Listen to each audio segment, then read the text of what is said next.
Hello, can everyone hear me okay? Yes. Great, great. All right, welcome. Thank you for attending as I get your names down. We're going to go over the basics of the Cold War. All right. And so I appreciate you being here. And I don't know if you've had a chance to take a look yet, because I took a while to post it, but I thank you for attending, and we will go over it shortly. Notice that there's nothing really profound about the discourse on this. I basically am playing the blame game for the Cold War, and I'm sure there's better discourse than that I could have created, and I apologize for that. But with this, right, let's go ahead and jump right into it. With the introduction, my titles are pretty self-explanatory. America and the Soviet Union were ideologically incompatible. All right. And so I just talk about how the Soviet Union was founded upon Marxism, and the writings of Karl Marx and Joseph Engels contended that history goes in cycles. After Hegel, the writings of Hegel, and with Hegel, instead of ideas and spirit moving forward, and then there's a counter movement, and then there's a synthesis between that new idea and the counter movement. They were materialist, as it was called, and they believed that most things are predicated by economic factors, and that society is evolving for the better, they believed, or they at least hoped, from one somewhat parasitical system to eventually hopefully a panacea, a heaven on earth, a communist regime where everything is nationalized, nothing is privatized any longer. People share, eventually no need for even government. Yeah. And so with capitalism, they looked at like the Gilded Age assignment that we did with the robber barons, and they saw that kind of accumulation of wealth. They saw the few large corporations merging with thousands of smaller companies and gobbling them up, and pushing more and more people into the proletariat, into a very exploited but heroic and victim-like demographic of people that are forced to do the manual labor. And then eventually the people will, enough of them will join the proletariat, and they will develop not only grievances, but a sense of class collectivism and identity. And they will unite and overthrow their oppressors, and begin to nationalize everything. And so that people cooperate and share rather than compete and exploit one another. And so you have the Comintern, if you wanted to look that up. And the Comintern was established in cities like Detroit and Chicago and New York City. This was to try to foment an international working man's revolution. And we had a socialist and a communist party here in the US. Sometimes its importance, as far as it's not its importance, but its salience, like how much it stood out as far as numbers and the election polls, etc., might be a little bit exaggerated by Zen, but Zen's People's History of the U.S. is hard to deny the undercurrents of Marxist organizations here in the U.S., and that's going to be a source of a lot of angst for conservative Americans, for wealthy Americans, that forces like a fifth column, if you will, might develop here in the US to try to overthrow the capitalist system. And you had the anarchists making a lot of noise in the labor union with some highly publicized events, assassination attempts, bombings, etc., in the end of the 19th century. And so the Bolshevik Revolution occurs in 1917, approximately. And the last Tsar, Nicholas II, and his family, he was forced to abdicate, and then he and his family were assassinated. And Lenin and Trotsky and the red shirts, the Bolsheviks, contending that they were the majority faction of the communists, took over Russia and formed the Soviet Union. And then they had a civil war with the Mensheviks from like 17 to 19, and they prevailed. Yeah, so you see an ideological opposition with capitalists. What they contend is that communism goes counter to human instincts.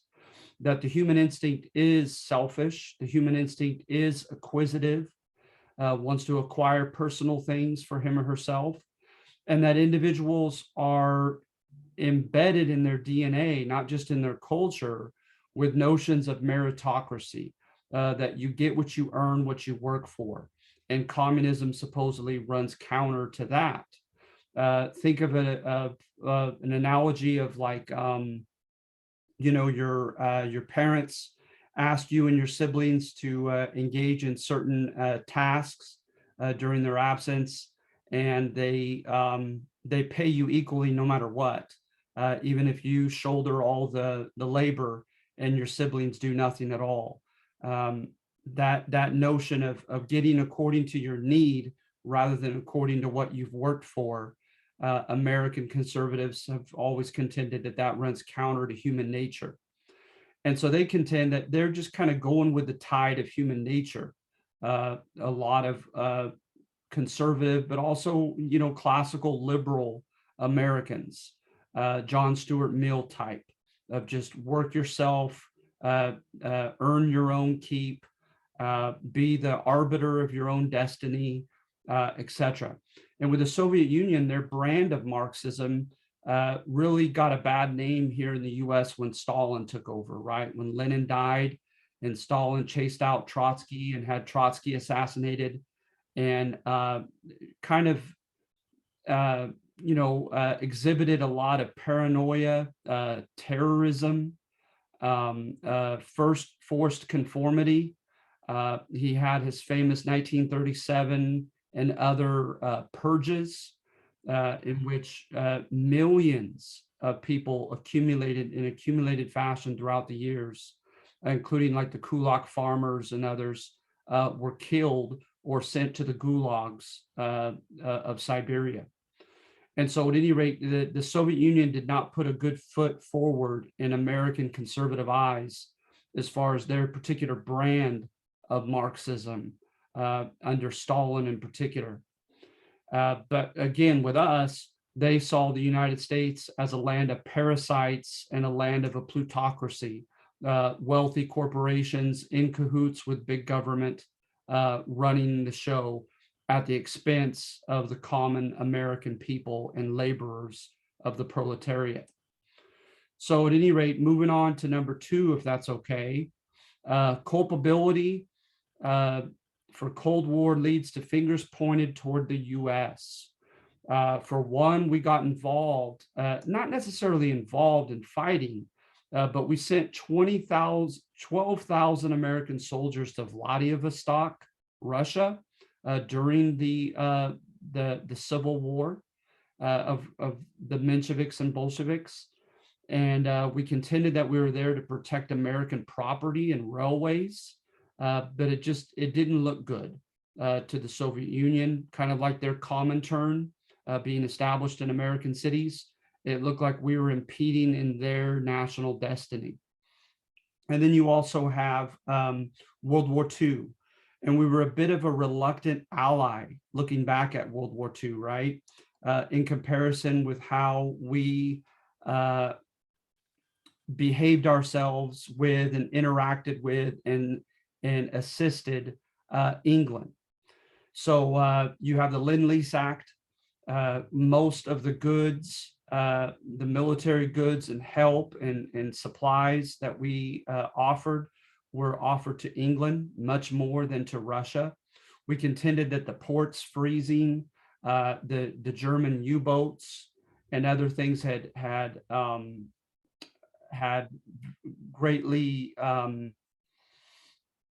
made the task of assisting the Soviet Union much more difficult than it was to assist England. But at the end of the day, we helped England a lot more than we helped Russia. The Ultra program, decoding the Nazi intelligence, we did not share that for quite some time with the Soviet Union. And we pretty much piggybacked off Bletchley Park in England, but we collaborated with each other and kind of alienated the Soviet Union. And remember, the Soviet Union was invaded by Nazi Germany, and so that didn't look good.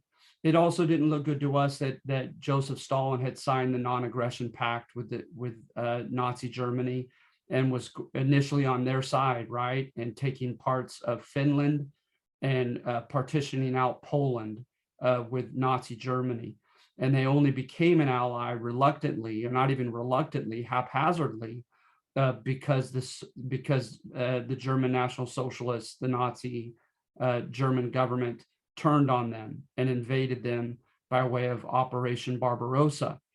And they ended up taking about 2/3 of Russia, and the damage to Russia was incalculable. They killed millions of Russians. Remember, the Einsatzgruppen killed Russian civilians. You look at Stalingrad and how bloody that was. And so the Russians really could have used our help much more than we offered during World War II. And not to mention, they asked us to open up a second front early on. We entered the war in December of 41 after Pearl Harbor, and we did not invade the west coast of England or the west coast of Europe until June of 44. We first fought in North Africa and the quote soft underbelly of Italy and in Asia and in the Pacific before we fought to help alleviate the Soviet Union's plight and opening up a Western front and sandwiching Nazi Germany east and west. And so for those reasons and others that we're going to get to, some people contend that we had a hand in the Cold War. And by the way, with the Cold War, I just subjectively would define it as a time of geopolitical competition and tension and rivalry between the United States and the Soviet Union. We didn't actually fight each other, with the exception of pilots, arguably, in the Korean War. So we usually fought by proxy, by supplying the other side's enemy with tanks and guns, etc., against them. But with the geopolitics, right, we talked about that on overseas imperialism assignment.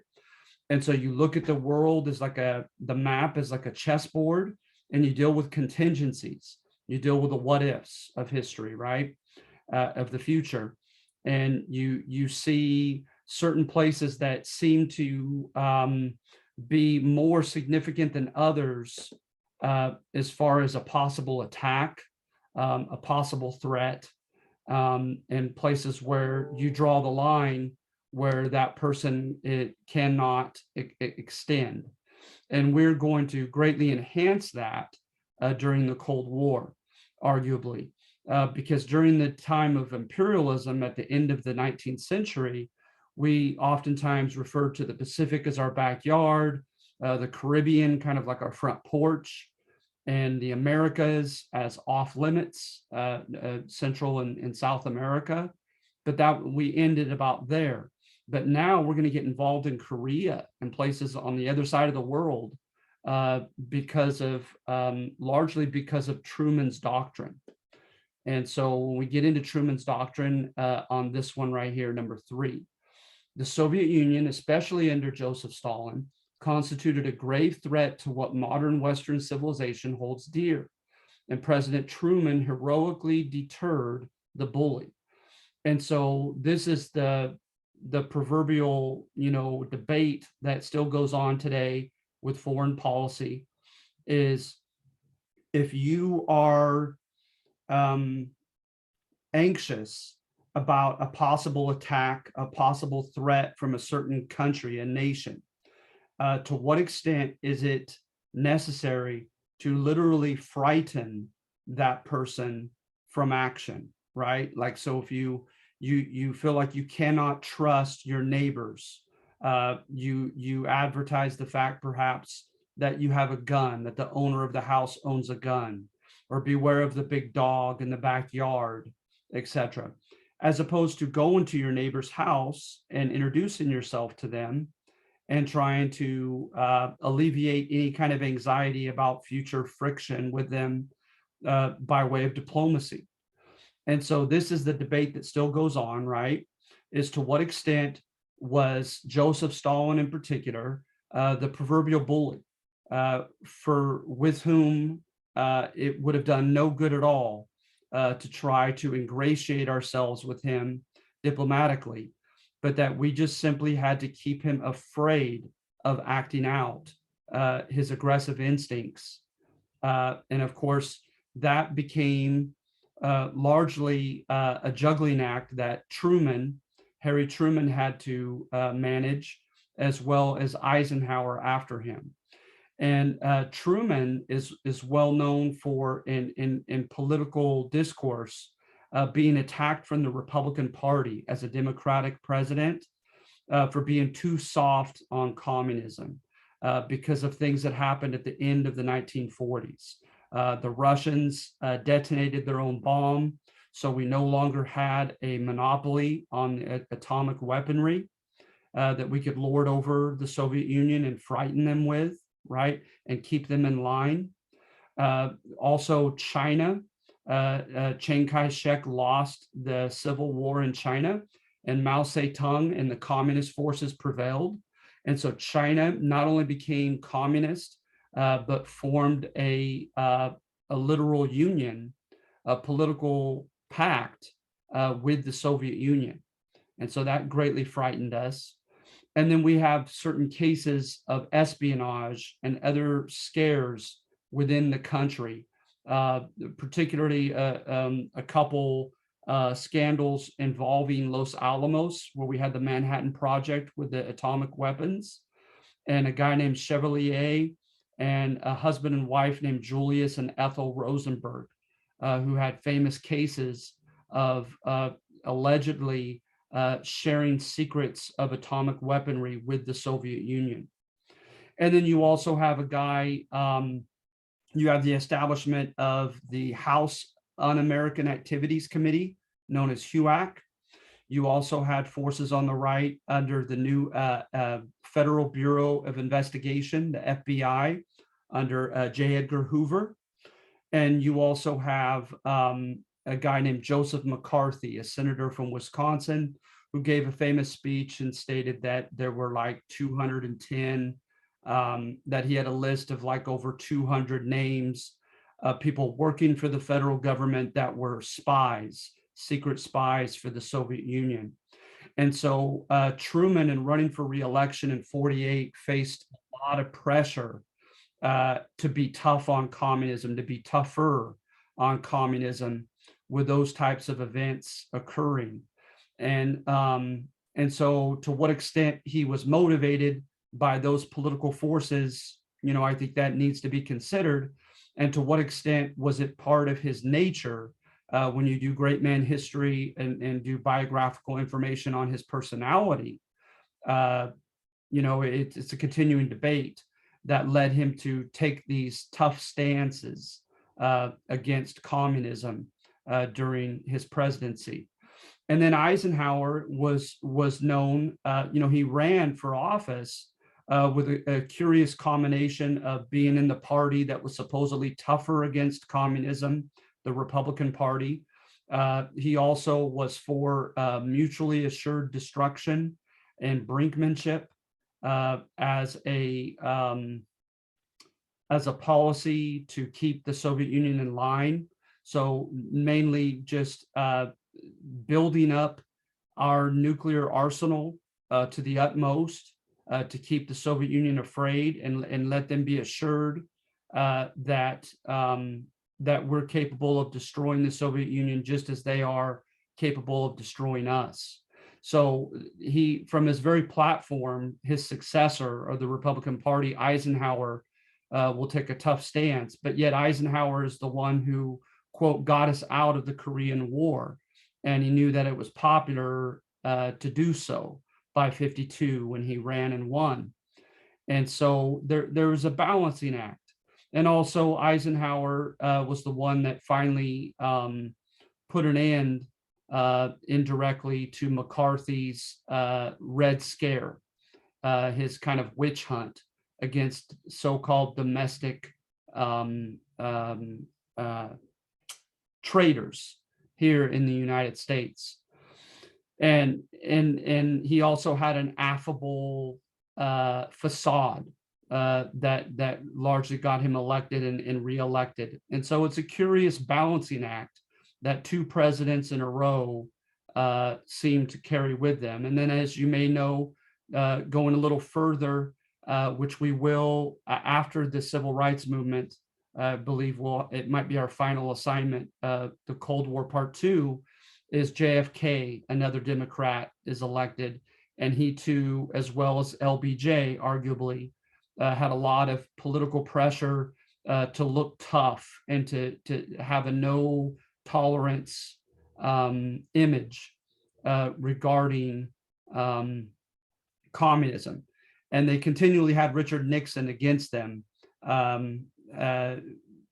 testing their loyalty, testing their fortitude against this alleged domestic and international threat of communism. And then again, my notion of them all having a balancing act, no matter how tough they try to depict themselves publicly in their image. Ironically, it's Nixon, right, who gets us out of Vietnam with this Cold War. And like his predecessor, his Republican predecessor, Eisenhower, he knew that was very popular to do so, and to also try to de-escalate tension. So that's one of the many ironies of Nixon's biographies, as he starts off as this war hawk, constantly attacking the Democrats for not being tough enough against communism. And then he tries to de-escalate things when he's finally president with the evacuation of Vietnam, and also the SALT Accords that he and his successor, well, not immediate successor, but two presidents after him engage in. And that's the opposite of brinkmanship. And that's the notion, right, that we should calm down this arms race, the very arms race that Eisenhower embraced, right, to try to be in a race with the Soviet Union in our nuclear buildup, to keep them afraid of making an assertive or aggressive move. The SALT Accords, the Strategic Arm Limitations Treaties, did just the opposite. They promised that, okay, we'll allow UN inspectors to come in, and we promise to dial down our nuclear buildup if you, the Soviet Union, agree to do the same. So it's a constant kind of juggling act and a pendulum that was swinging back and forth, left and right, in American recent history in the 20th century in light of the Cold War. And it's just, to me, it's fascinating stuff. But another thing that needs to be told in many narratives of the Cold War is the irony, right? Is you'll see this as an option for your second Cold War assignment. This is a loose paraphrase here, okay? But Truman said, I will not tolerate our country becoming a right-wing fascist country just to combat left-wing fascism. That you don't want to become the very monster that you're fighting against, just because you're so frightened of that monster. And so, like I mentioned before, with the Federal Bureau of Investigation, they really trammeled individual rights in many cases. You look at something called COINTELPRO, the counterintelligence program, of J. Edgar Hoover. They read millions of pieces of mail. They got into people's personal correspondence. They engaged in raids without prior consent. Um, they extracted information against people that were not in line with their Fourth Amendment rights to privacy. And so, you know, we were becoming arguably a fascist-like country in some ways with that. The Hollywood trials, there were the famous Hollywood 10 that were put on trial as screenwriters and producers, and they were contending that there were secret communist underpinnings to their themes of their movies, and they wanted them arrested, and at the very least they had many of them blacklisted. The FBI put enough pressure on Hollywood that they would not hire these screenwriters and producers any longer if they were put on this blacklist. And so individual rights were sometimes trammeled in the name of patriotism and anti-communism during this Cold War. And were some of the threats supposedly real? Supposedly. Like I said, you look at the case of Alger Hiss, and if at least at any given time, according to writings that I've come across in the early 1950s, about 5 different spy rings. You look at CNN documentary on, or documentaries, plural, on the Cold War, which I would highly recommend.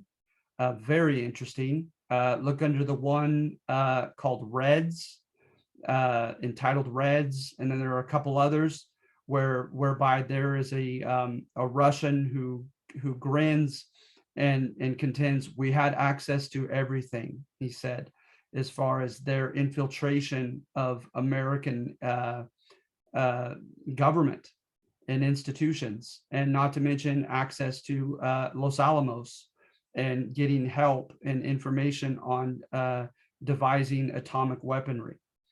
And so there were genuine threats, but oftentimes, like I said, the result to it oftentimes entailed trammeling individual rights of Americans and having this real staid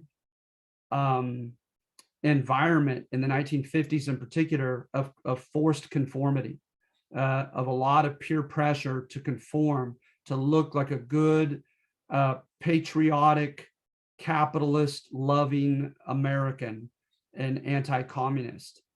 And so, and then you have certain demographics that really made that more evident to the public, because they brought it up. They had the courage to bring it up. And I think of like the beatniks of the 1950s, Jack Kerouac and the beatniks.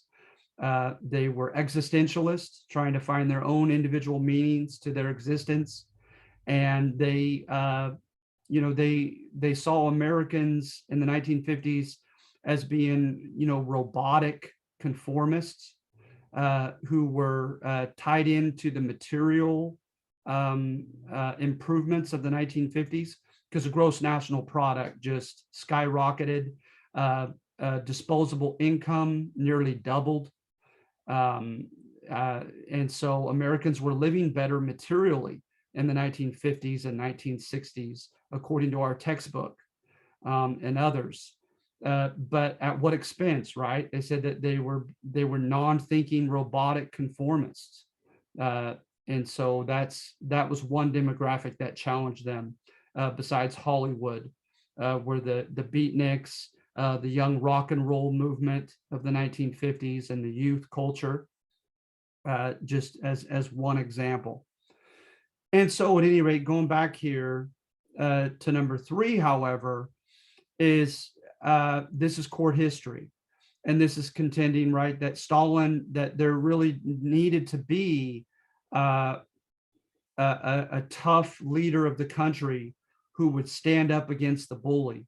And that person came in the form of a rather diminutive, soft-spoken gentleman named Harry Truman. who became president when FDR died before World War II ended.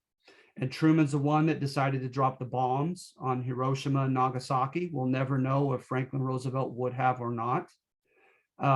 It seems a little vague. And so to some people, he's depicted as having a little man's complex, something to prove, a lot of pressure from the Republican Party, and he was motivated by that pressure, and that he unnecessarily ruffled the feathers of Stalin and made things worse and exacerbated the tension, but not according to number three. Number three is good old-fashioned court history and contends that Stalin was indeed that proverbial bully and that deterrence was necessary. And so you look at the Central and Eastern European countries, Poland, Yugoslavia, Czech Republic, these other countries that never had a chance at the end of World War II.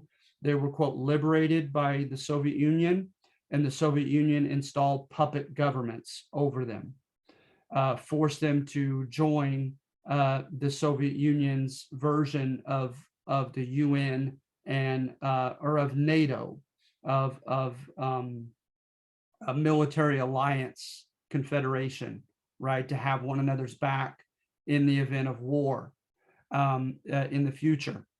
And so you have the fact that he promised supposedly at Yalta, President Roosevelt, that he was going to allow free and fair elections in those, quote, satellite countries, and he never made good on that promise.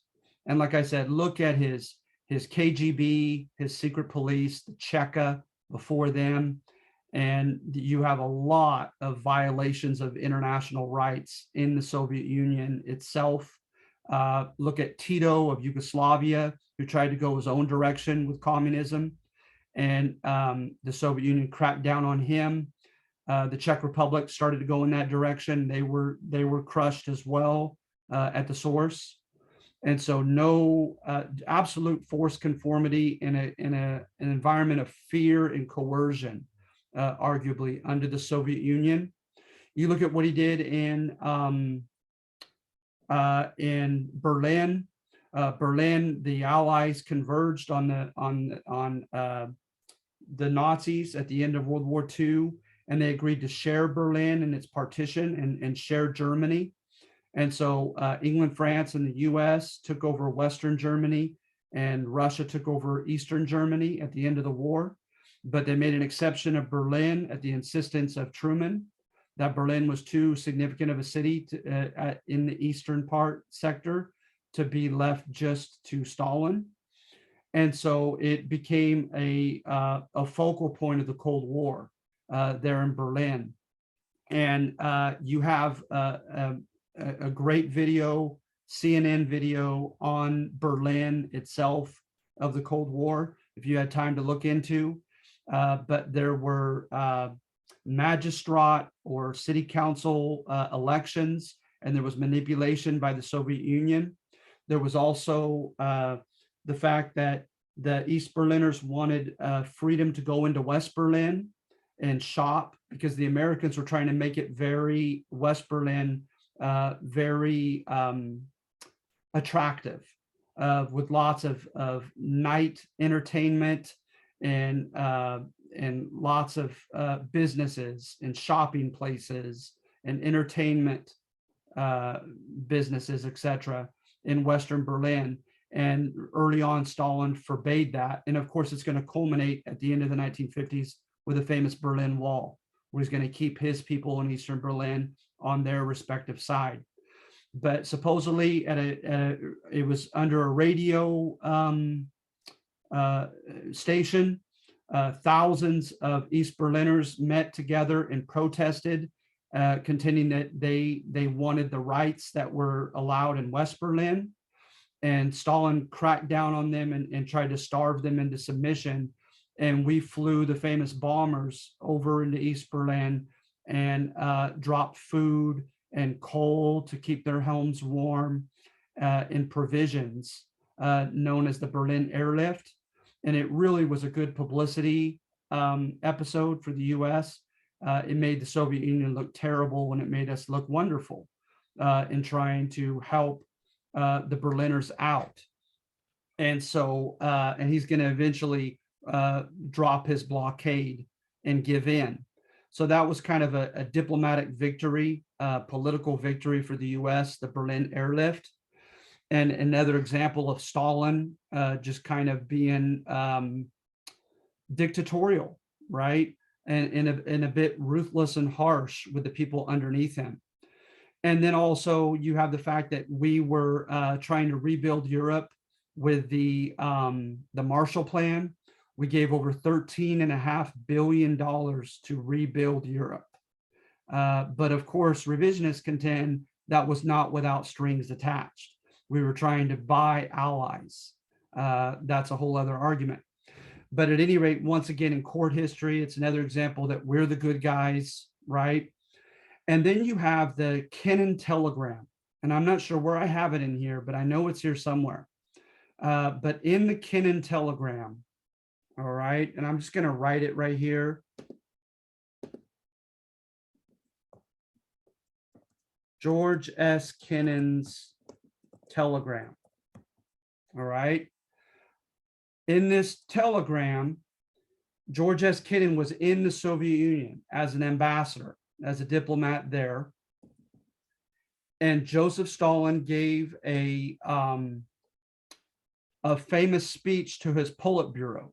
And the Politburo was to be like his National Congress. On paper, the Soviet Union did not look dictatorial. At the city level, there were Soviets, where they get the term Soviet, elected legislative bodies that were elected. And then they, in turn, elected members of their own to a regional level. And the regional level directors or commissars elected amongst their own to the Politburo, like the Congress or Parliament. But in reality, you had to be an accepted member of the Communist Party to even run. And so the Communist Party kept a tight hold over everything, over the legislator, over the armed forces, over the secret police, over foreign policy, etc. So at any rate, Stalin has given a speech to his Politburo, and he contends that he needs more money for a military buildup for the inevitable war against the Western capitalist powers. And of course, everyone surmised that he was talking in particular about the US. So Kennan sent a telegram in the middle of the night to the Washington, D.C., contending the Soviet Union is planning on war. Stalin is asking for more money for a military buildup from his Politburo so that he can go to inevitably, right, unavoidably prepare for war against us. And that helped really exacerbate what was already becoming an arms race, right? And it's no coincidence that at that time, Truman really started stepping up his deterrence-like programs. He established the CIA, the Central Intelligence Agency. And the CIA was responsible for gathering intelligence and manipulating international events in our favor in the name of geopolitics, right? In the name of keeping an edge, a defensive edge, if not offensive, against possible Soviet Union threats in the future. And so with the CIA, we'll get back to that in a moment. But at any rate, so you have these instances in which it looks very much like Joseph Stalin is the bully. Then you also have the Iron Curtain speech by Winston Churchill. And Winston Churchill stated that every generation has its proverbial bully. And no sooner has the fascist bully been defeated in 45 than the new bully steps onto the historical stage, and he says it's the Soviet Union. And that they underneath, behind that iron curtain that he describes of the Soviet Union are nothing but repression and suppression of individual rights and fear and terror and tyranny, etc.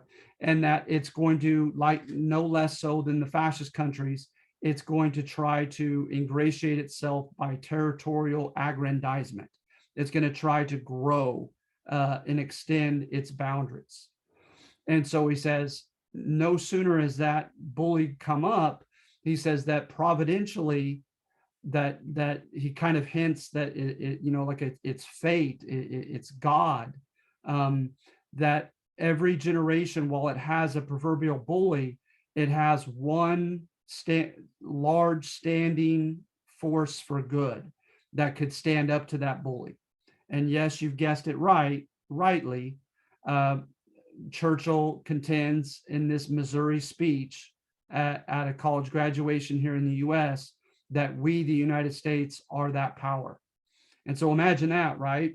He calls out the bully and he points to us, Winston Churchill of England, and says, you, United States, ought to be the one that primarily stands up against that bully.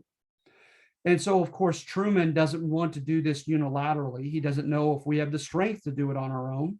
So he very much tries to use everything at hand to gain and buy allies.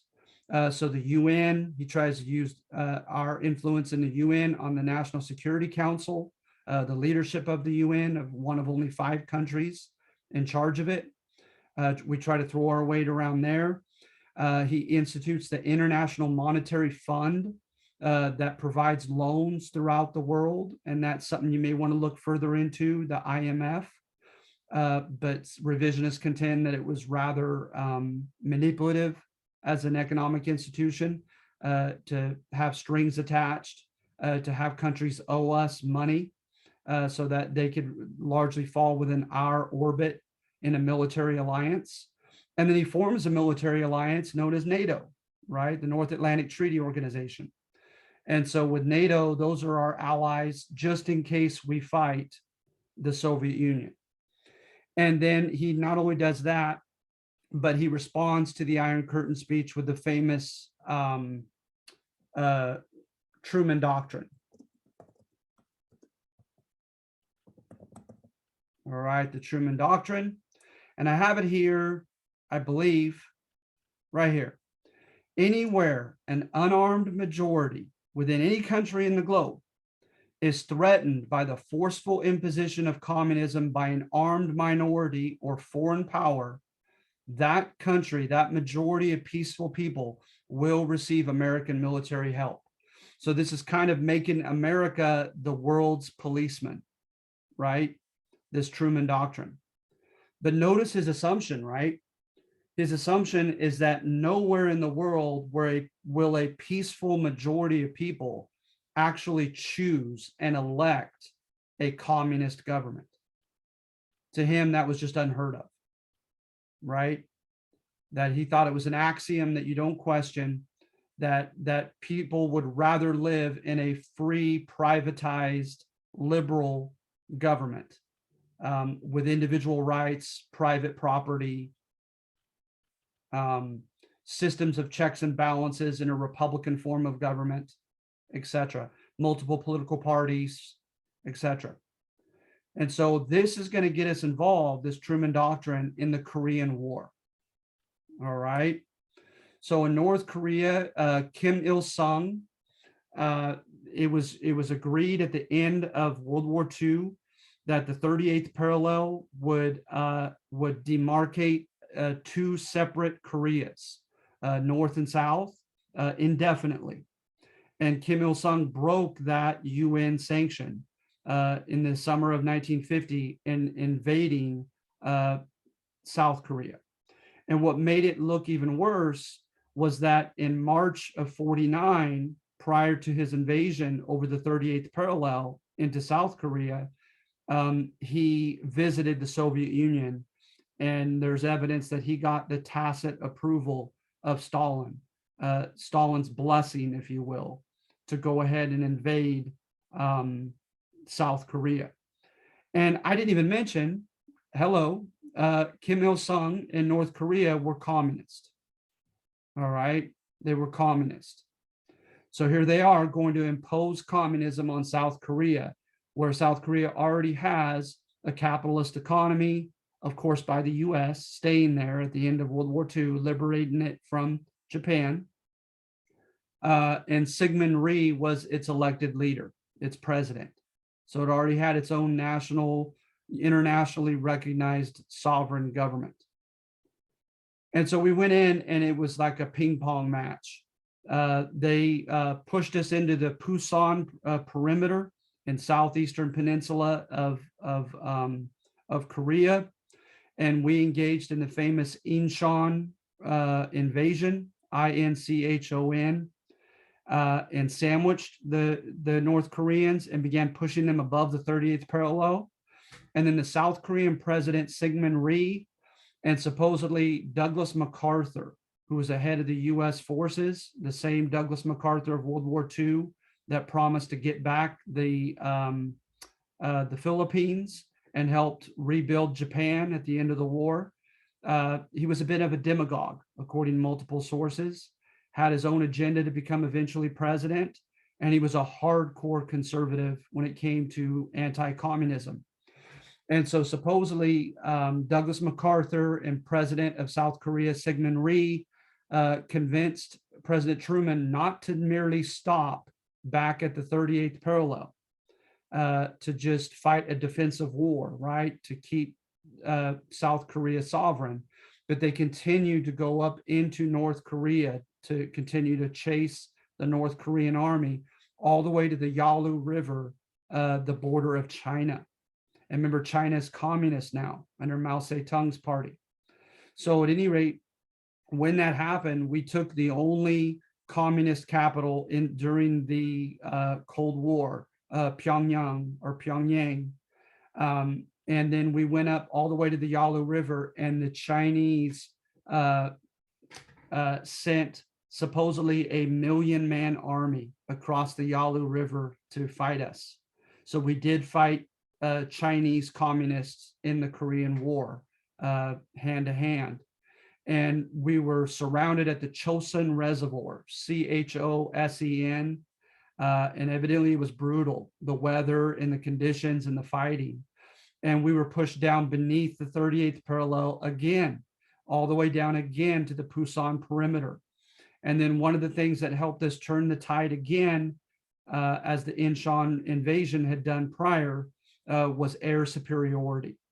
And so with air superiority, and with the exception of fighting Russian pilots, which seems to be the exception of us fighting by proxy in the Cold War and not actually fighting against Soviet troops, we brought the fighting back up into the 38th parallel.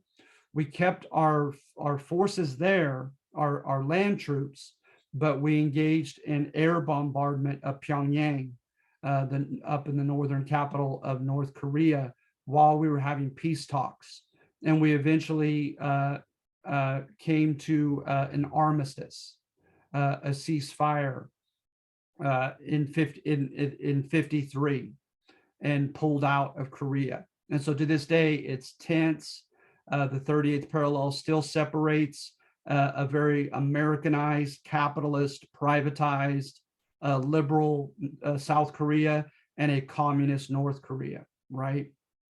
But again, 15 other NATO countries fought with us, and we seem to have a lot of popular global opinion behind us, in the assumption that Kim Il-sung and the Soviet Union helping them, and Mao Zedong's China helping them, were in the wrong.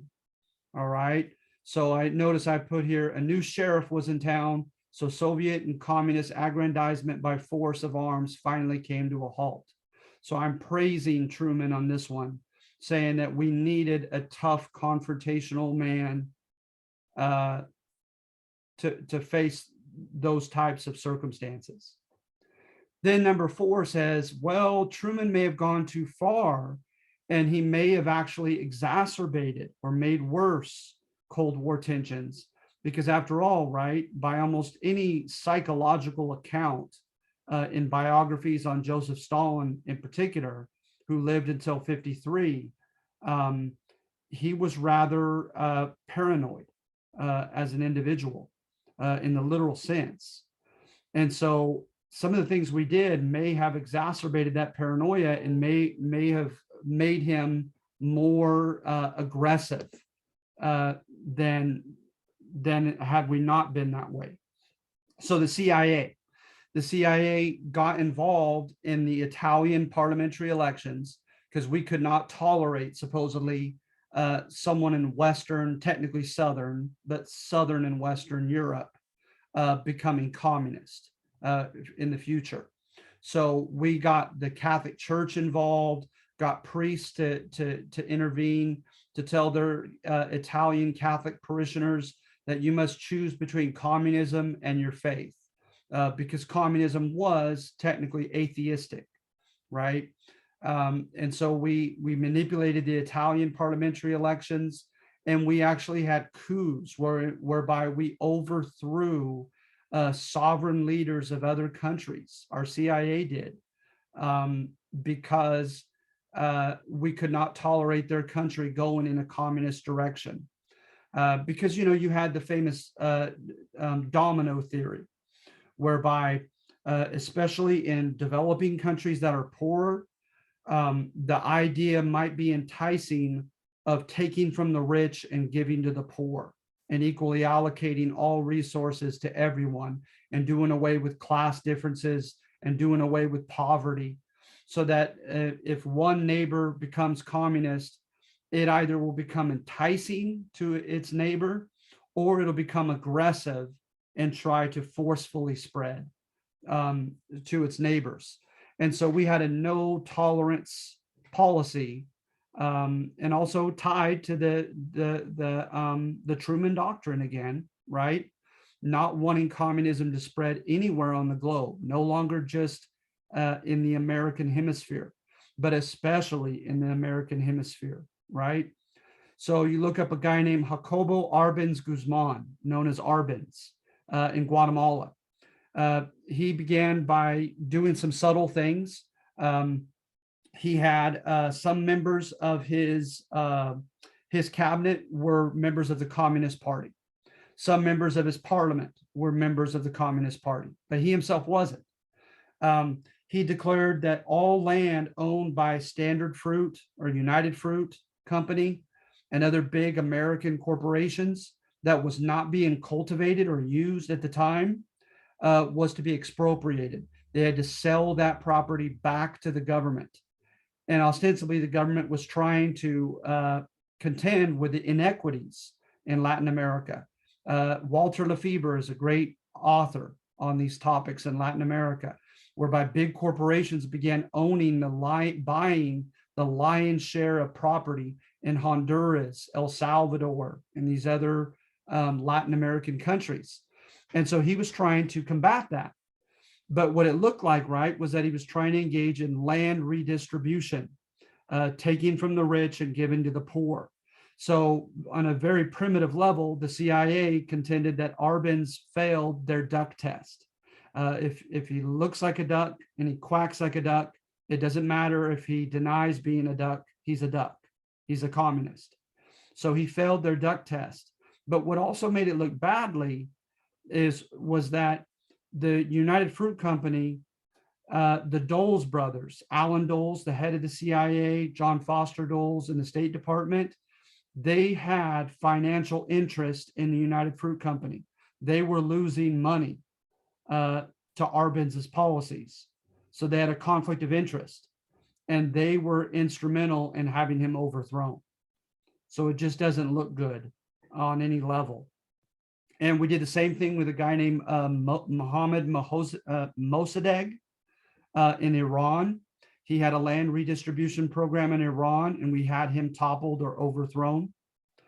And so it happened on more than one occasion where our CIA got very aggressive and manipulated elections, engaged in coups or military takeovers of sovereign countries. And what was Stalin to think, right? He thought we were hypocrites, contending that we were for individual liberty and freedom. And then you had the lie detector tests that Truman put into effect, the climate of hysteria with HUAC, the House of Un-American Activity Committees, Hollywood trials, like I said, Joseph McCarthy and his trials of so-called traitors within the US that didn't seem to come out with any evidence to prove their accusations, but ruined the careers and lives of many of those that were accused. And Stalin could say, you guys are hypocrites. And so he also engaged in financial policies in Berlin and didn't consult with Stalin about forming a new Deutschmark in Berlin, and did other things to try to ostracize Stalin. And like I said, Stalin saw through the International Monetary Fund and the Marshall Plan as ways of just indebting future allies to the United States by lending or giving them money to help ostensibly to rebuild their economies. And we made it clear, later administrations very much made it clear, like JFK's administration, that they believe that communism grows from the soil of desperation. When countries are in desperate straits, they like in the 20s, the Weimar Germany going to fascism, and Italy as well, and the Soviet Union, all that it suffered economically and before the Bolshevik Revolution. So that our government made it clear that we wanted to help financially help other countries, at least partly, so that communism would not look as enticing to them. All right. And again, forming NATO, what was Stalin to do? NATO was a contingency military alliance in preparation of having to fight the Soviet Union. And then again, also, not only Truman, but especially his successor, Eisenhower, we encouraged a nuclear arms race with the Soviet Union. So in some ways, did that exacerbate tensions instead of alleviating them? And that's a picture of Arbenz, who was overthrown in Guatemala. All right, so I have some PowerPoints. I'm sorry I didn't show them during this lecture, but does anybody have any questions? Anything that wasn't clear, etc.?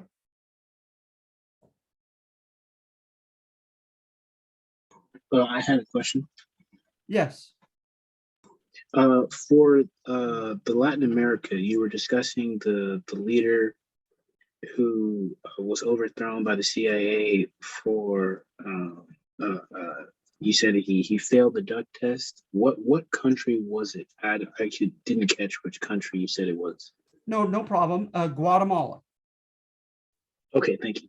No problem. Yeah, Guatemala. And then the name is eluding me right now, but in the 70s, you know what, I think it was Allende, Allende. We also overthrew a president named Allende, and I want to say that it was Chile was the country,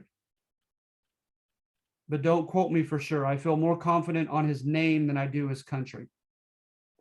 But yeah, in at least those two cases, we overthrew, at least directly, the CIA overthrew at least two sovereign presidents in Latin America during the Cold War for failing the duck test.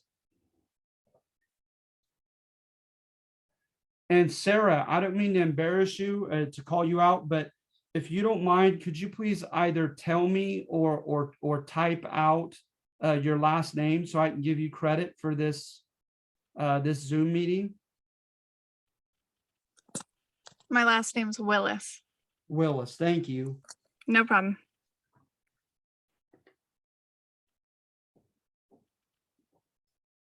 Great.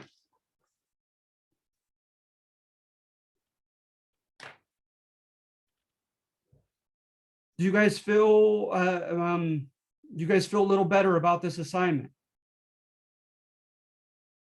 Okay, good. Yes. Good. Thank you. Thank you. Isn't this fascinating? Not my rendition of it, but just the material itself. Isn't this a fascinating topic?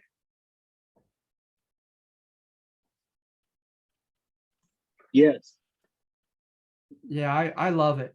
The Cold War is just so intriguing.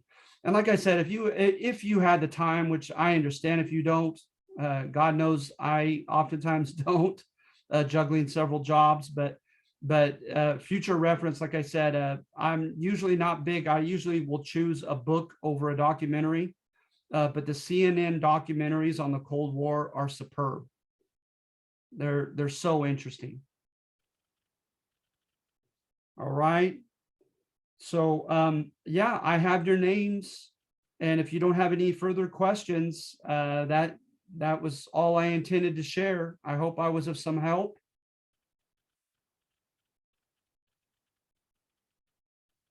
Yes, Professor. Thank you. Thank you. Thank you so much. Thank you. Ricky, I'm glad you said something, Ricky. What's your last name? Vera, sorry, I got off work late, so I kind of joined a little bit late. That's okay, especially when you have to work. I appreciate it all the more. Yeah, no problem. Thank you. Thank you.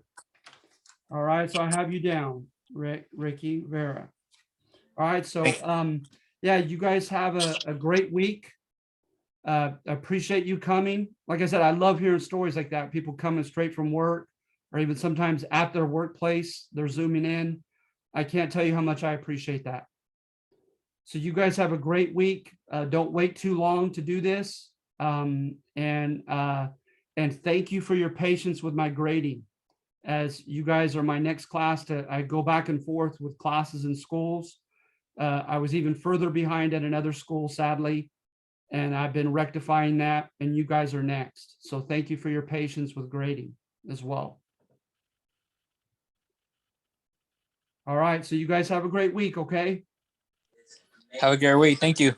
Thank you. Appreciate you guys. It's going to cut to a little